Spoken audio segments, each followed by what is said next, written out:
ఇదిగోండి ఒక గుప్పుడు ఎండుమిరపకాయలు వేయించాను, కొంచెం ఒక గుప్పుడు ధనియాలు, తర్వాత కొంచెం కరివేపాకు కూడా వేసానండి ఆ నూనెలో. ఎల్లిపాయ జీలకర్ర, తర్వాత ఉప్పు వేసానండి. ఇంకా ఇవన్నీ రోలు బాగా కడిగి క్లాత్తో తుడిచి పెట్టుకున్నాను. బండబెట్టి కొడతామండి. ఇది బాగా నలిగినాక ఆ ఎల్లుల్లిపాయ అవి లాస్ట్లో వేస్తానండి.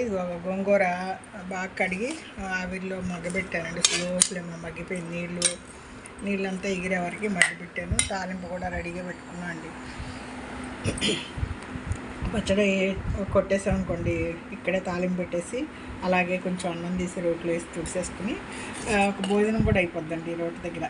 ఇది నాకు గోంగూర పచ్చడి నెలకి ఒకసారి 2 సార్లు చేస్తా. ఎప్పుడైనా కనపడుతుంది రోడ్లో, బయటకు వెళ్తే ఆకుకూరల అబ్బాయి దగ్గర ఉంటే తెలుగు వాళ్ళకి ఉంటారండి, తమిళ వాళ్ళు తినరు దాన్ని ఏం చేయాలో వాళ్ళకి తెలీదు. పులుచుగీర అంటారు, కానీ వాళ్ళు పప్పుల్లో వాటిలో ఎప్పుడైనా వేస్తారు, కానీ వాళ్ళకి దీన్ని వాడటం అంతగా తెలియదు.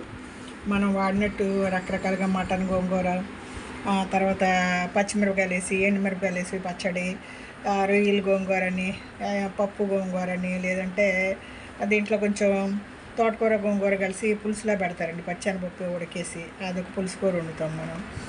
బోటి గోంగూర వండుతారండి నాన్ వెజ్ తినేవాళ్ళు.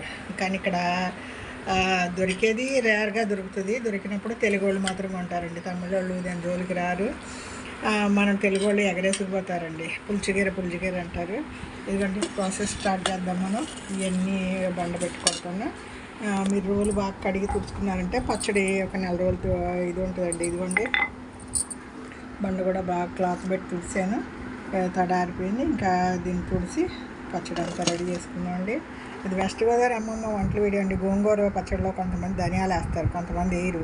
వేస్తే ఒక రుచి అండి, వేయకపోతే ఒక రుచి. మీ ఇష్టం అండి, మీ చాయిస్ అండి. మీకు ఈ వీడియో నచ్చితే లైక్ చేయండి, షేర్ చేయండి, సబ్స్క్రైబ్ చేయండి. ఇది వెస్ట్ గోదావరి అమ్మమ్మ వంటల వీడియో.